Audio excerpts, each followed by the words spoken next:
সীতেশবাবুর চিড়িয়াখানা মৌলভীবাজারের শ্রীমঙ্গল উপজেলার একটি সমৃদ্ধ একমাত্র চিড়িয়াখানা সীতেশবাবুর চিড়িয়াখানা। চিড়িয়াখানাটি শ্রীমঙ্গল শহর থেকে প্রায় 1 কিলোমিটার দূরে। দীর্ঘ 47 বছর ধরে বিভিন্ন ধরনের প্রাণী সংগ্রহের পর বর্তমানে এটি একটি সমৃদ্ধ চিড়িয়াখানায় পরিণত হয়েছে। চিড়িয়াখানায় সংরক্ষিত রয়েছে প্রায় 150 প্রজাতির জীবজন্তু।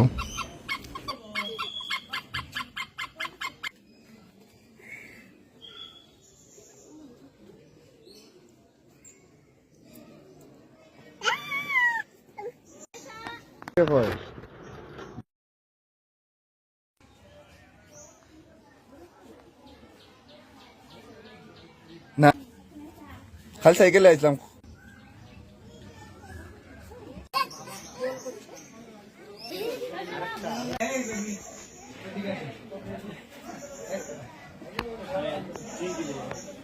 আরে বাবা এত দূর আছে ঢোকা